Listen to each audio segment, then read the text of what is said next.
No. Now? Oh, perfect. Wonderful. Good afternoon. How are you doing? Still sleeping? Not sleeping? Okay, great. Well, my name is Eva, and I will introduce myself a bit later because I will be with you again. But now it's really not about me. It's about a very special guy. You see him? Oh, he disappeared. Ladislav. Um, Before I introduce him properly, we will show you a video that will say something about his work. But before that, I think the first time I knew about him was 6 or 7 years ago when my dear brother, Dalibor, came home. Back then, he was working for a big consulting firm. And he came home pretty moved. And I was like, what's up, bro? And he started to work with this guy, Ladislav, to be a buddy, to be a volunteer for a child that didn't have a family. It was so beautiful to see him moving, but also what I remember from the story, he told me, this guy, he's something really special, you should meet him. Okay. The next introduction of Ladislav was approximately 2 years ago when we heard on Reflect, and it was Christina, the heart and the head of this festival, that came to me. Give it up for Kika. Thanks. That came to me and said, like, Eva, you really need to meet Laszlo. You both are kind of trying to change the world. And I think he was there and we both were like, okay, fine. So this is the third time when I finally can introduce him together with you. We'll spend some great 20 minutes in the talk. But before I do that, can we just start the video and see what he's doing?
Toto je Martin.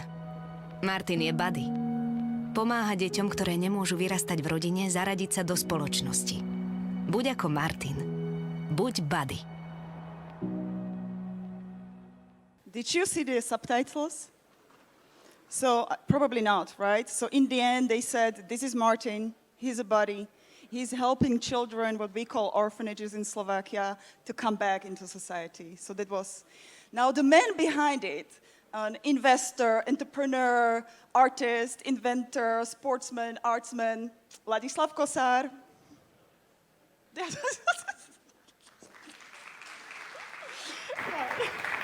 Ciao. Ciao. Oh, hello everybody, sorry. So everybody can hear us? Can we hear Ladislav? Yeah, can you hear me? Yeah, can hear you. Perfect. So, how would you like to start? You're here. We saw the movie. I think we need to take a minute. I was thinking what to say, and hi everybody. Thanks for taking your time on this hot midday. Can you just hold for a second the emotion that you felt when you saw this video, and just maybe try to pin it with one word, what you felt, and don't tell me, remember it, and maybe at the end we'll get back to it. Once again, nice meeting you all. Thank you very much. So I used very many nouns to introduce you. I will leave it up to you how to sum it up later. But before we get to what we have seen, can you tell me how did it start with you?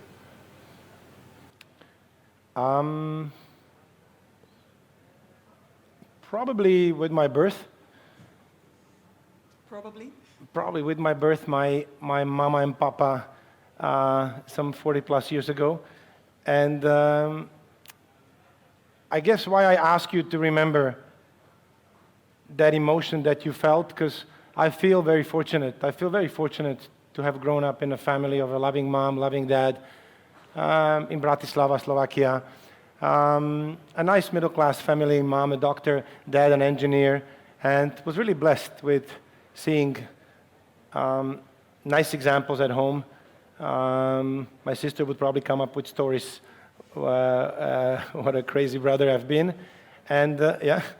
Of course, we do that, sisters. And yes, the first 10 years of my life was really family play and a lot of art, I must say. What did you do? I was sculptor, painter, really was dreaming to be the next Picasso. How did it go? No, it didn't happen. So what happened next? I guess when I broke, anybody plays music here? Okay, anybody tried clarinet? Okay, when I broke one of the things on the clarinet, I realized music will not be my thing, and somehow I got into basketball, and that was probably another huge.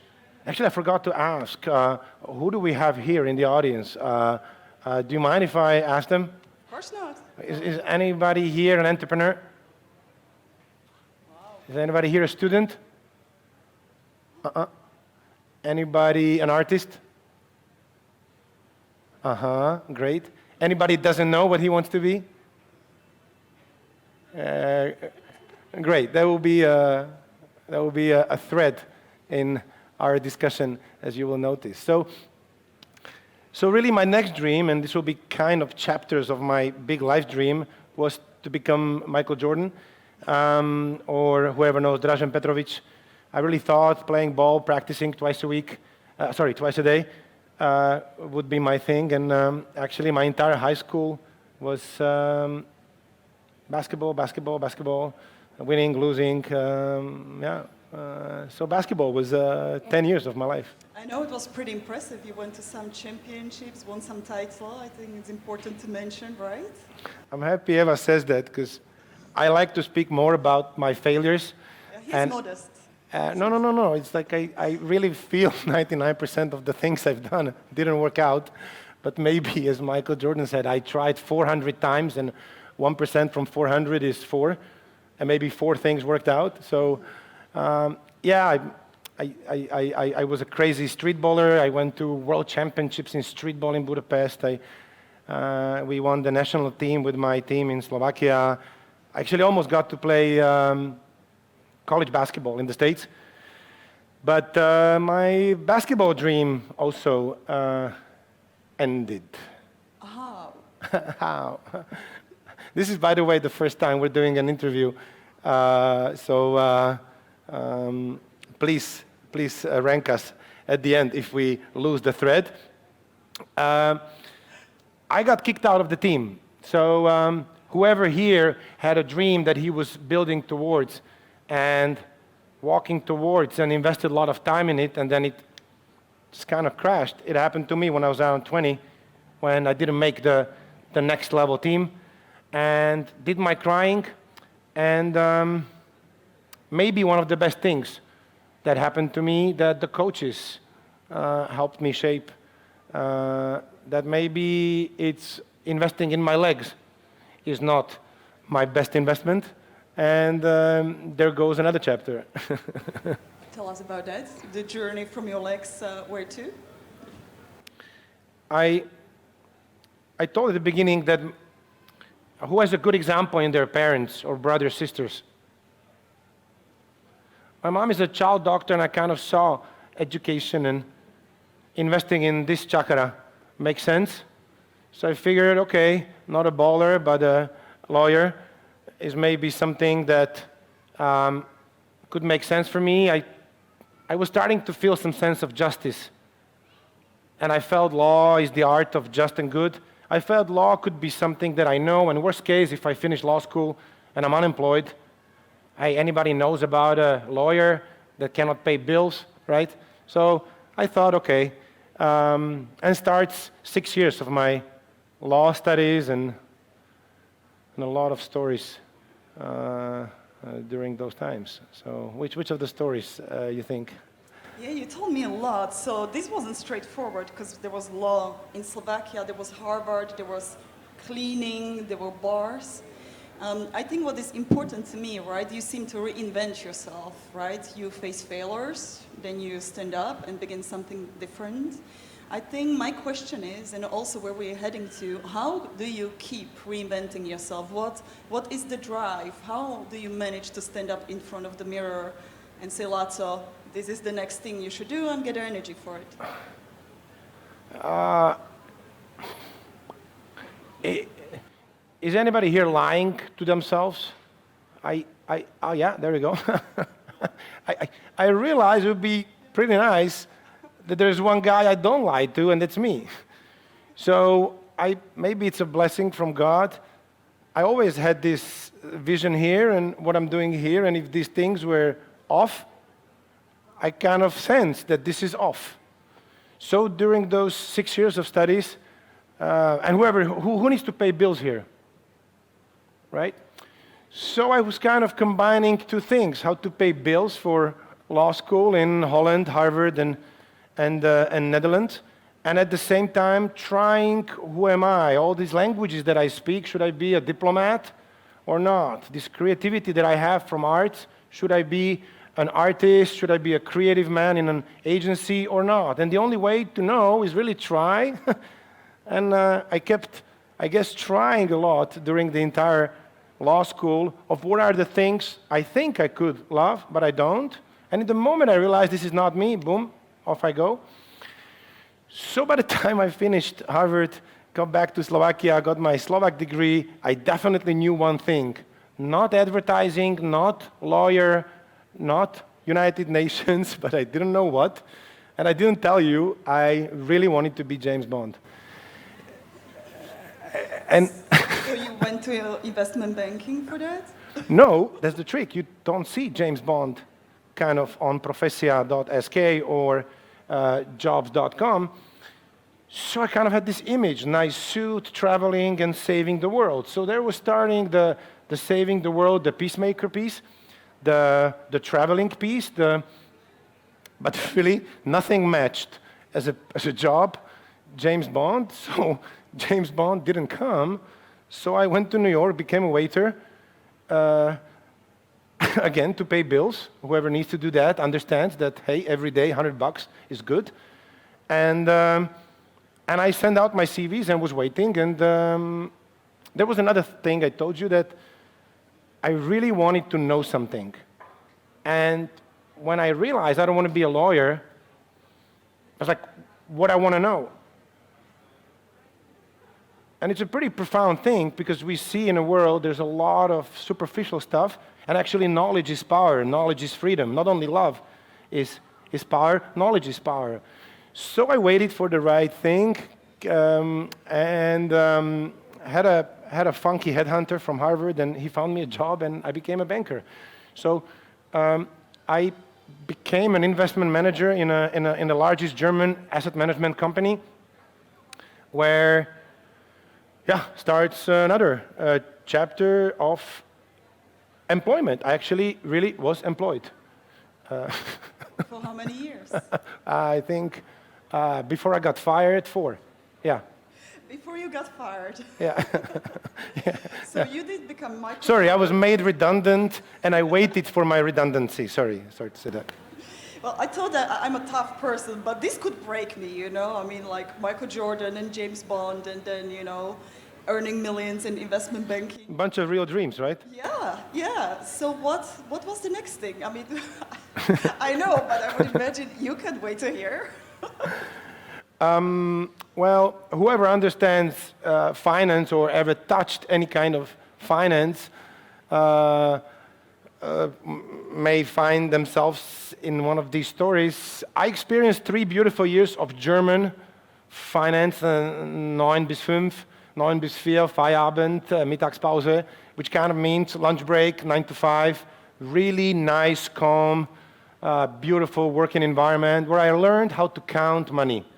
whoever understands money here knows it looks simpler, but it's not. To have every week, every month, 100 minus 80 being plus 20, not being minus 20. And understand how to count across many divisions, many things, many assets is not so easy. So I learned to count. And this is actually funny because I went to law school, so I don't need to do math. So I'm there learning how to count, running M&As for asset managers, end up in Tokyo where they tell me, hey man, you speak 10 languages. What are you doing in Frankfurt? You should be in London selling our products. So hey, I go to interviews, become a sales guy for derivatives in investment banking. Remember, derivatives, and I didn't go to law school because A squared plus B squared equals C squared. I didn't want to deal with this type of stuff. So I became an investment banker. I mean, it is an important thing. I do come from banking to a different kind of banking, and I learned money rules the world, right? If you want to do something good, still you need to connect it to money. So I'm curious, from your perspective, what was the best lesson during this money period that you actually have taken to what you do with money? It's good to do something you understand. It's good to love what you do. It's pretty good to work with people that are caring.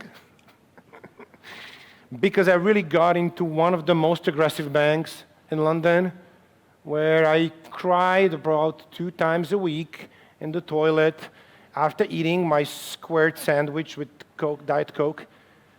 And the problem was I was starting to be good at it, but it was just constant beating because it was just money, about money, from money, with money, about money, P&L, money, money, money, money, money, how much you made, how much we made, how much you're gonna make, money, money, money, and I could go on, and it was just 190 hours money. And I got stuck in it. I like to say, I told you, I somehow got lost in the forest of money. And anybody been in that forest? It's a troubling forest because you really think you're doing something you love, and you self-justify that this is a place for you to be creative, and I got saved by God again because I got fired. Yeah, thank God you're on fire again.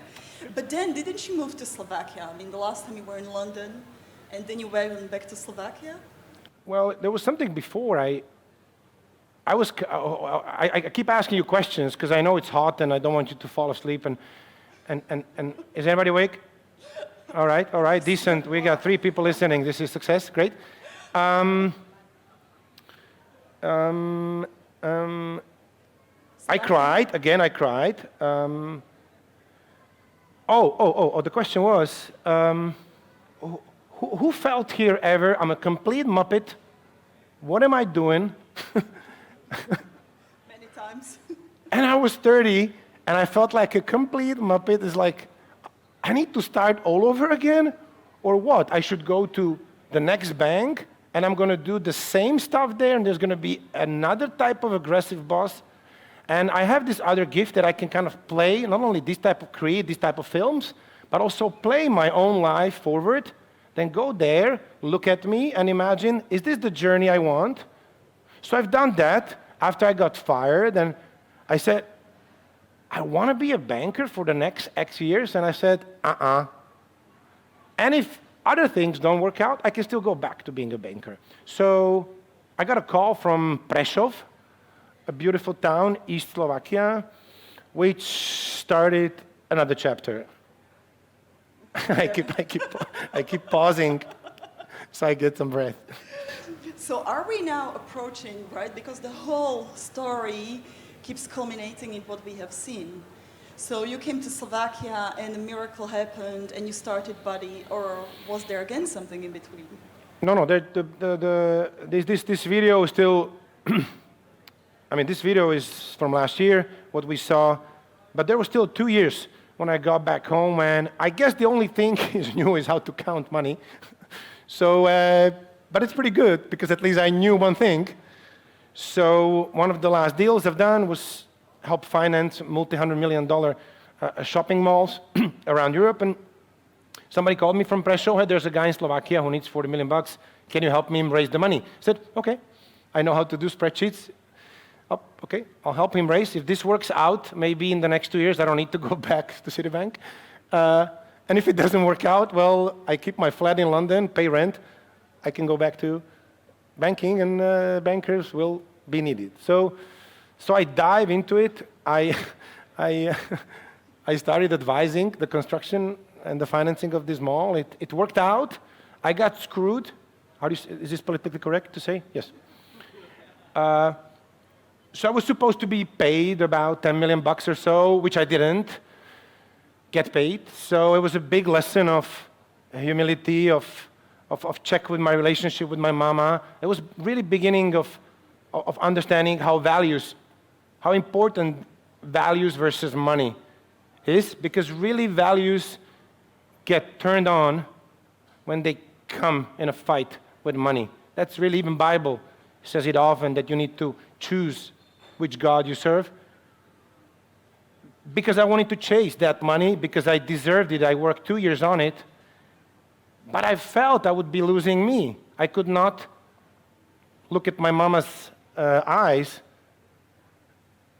like I look at you with purity, because I know what she thinks, who is the kid she raised, but I knew I would have had to do dirty stuff to be able to get to that money, and I maybe would get the money or 10% of it, but I would be lost in the way. So really in those 2 years, a very big value statement was created that defined me, and eventually another project succeeded. Eventually out of another 30, 40 projects, 2 succeeded, which paid my bills, and there we go, was another chapter.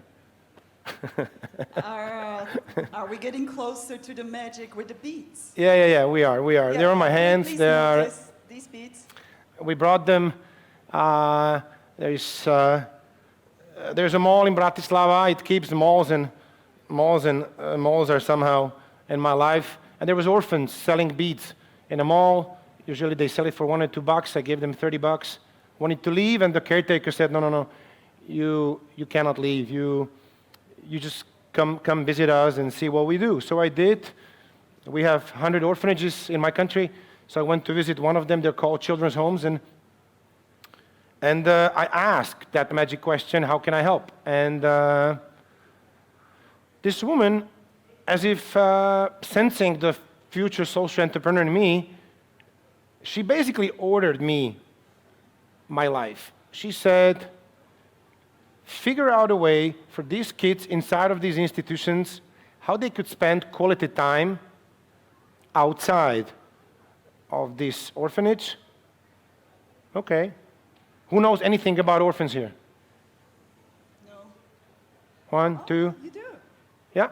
That's approximately, out of 100 people, about 2-3% have even a clue that there's kids who are completely away from our eyes. So exactly me. I didn't know. I grew up in a loving family, as I said, right? And so at that moment, I did not dream anything other than, okay, I made a little money. I can pay my bills. Okay, let's do something for them. And we did a camp. And another chapter. Let's see, this was 2000. This is 2006, so we are now out of Middle Ages. We're now in the New Age.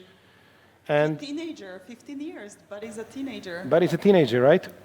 How did it go? I mean, you have had the same mission, right? What this lady told you, right? To help these kids to spend time, quality time outside, love. So I'm wearing the t-shirt today for this story. But I know it took many, many years, right? It's been 15 years to figure out the magic eventually. Can you tell us, because I can imagine for the entrepreneurs, inspiring entrepreneurs, or anybody in our lives, we keep reinventing ourselves, right? So you have this big dream, and still you have to go and reinvent. How did you do it? Product market fit, who heard something like that? R&D, research and development, invention process. Okay, when I bought those beads, so many things were happening in my life that I was still starting to run my venture fund, which I didn't know how it ended up. I was still a volunteer for the orphans. We were running weekend camps for them, teaching them skills, how to find a job, how to write a CV. And it was 8 years. During those 8 years, I was running a few impact investing initiatives in a few impact ventures. I invested in handicapped daycare centers. I did art projects, theaters for deaf children. So I was really swimming in many lanes. Whoever has done that maybe understands that when we're searching for a true essence, we may end up in many things, not really having the self-truth and the force to be confident that what's that one thing that I can maybe contribute to this world, be happy, pay bills. And why I say this is that it took 8 years for me to realize that I need to somehow pay for my bills if I want to do good, how to do that. One of the ventures that we built actually succeeded. We sold a very nice design agency that designs interiors across Europe to retail brands. That allowed me, and the name of the lecture was about time. Is time one of our best investments? That success, that one of the 2 of the 3 or of the 100 things I've done, allowed me to buy my own time to invest in these kids.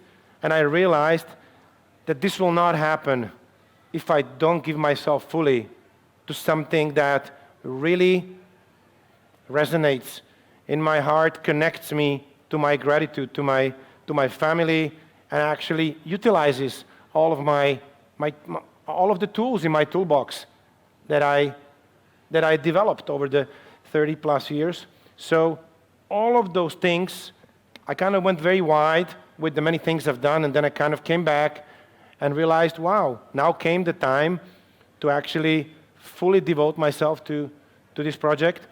And basically,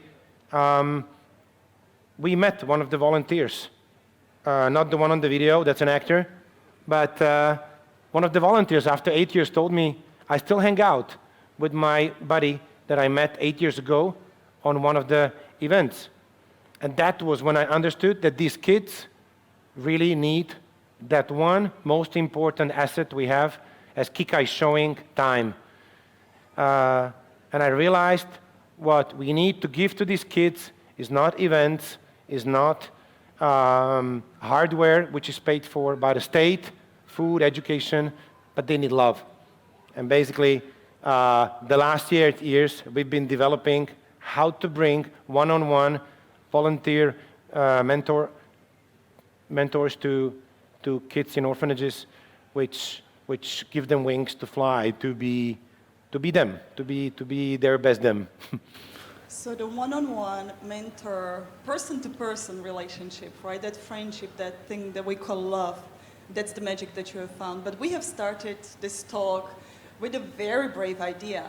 Could a couple of hours a week save millions of lives? Could it? Well, I think it can. I think time and love is the essence of our lives. So I think if we are able to invest the time to the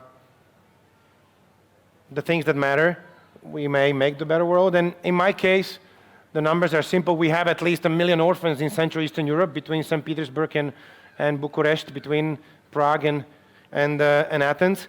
So I think if we're able to spread this network of caring volunteers in cities across Eastern Europe, and we're able to work further with high net worth individuals, CEOs, entrepreneurs who fund our project, from which we run campaigns with videos like these, that we find volunteers in communities who then regularly every week give a time to an orphaned, abandoned, abused child.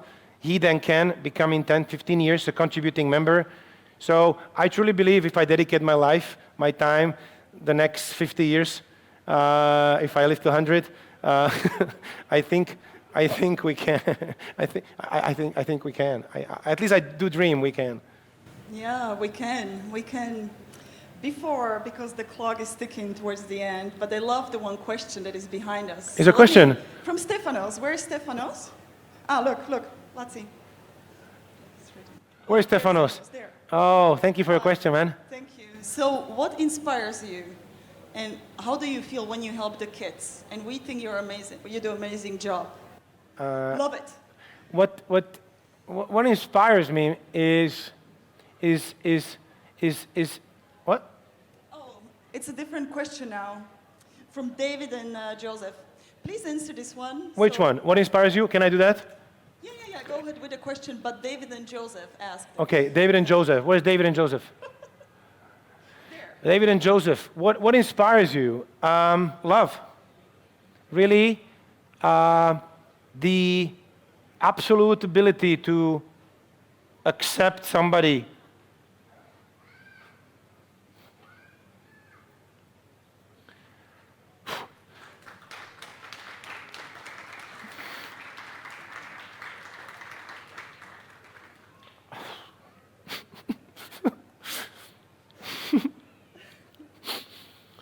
Yeah,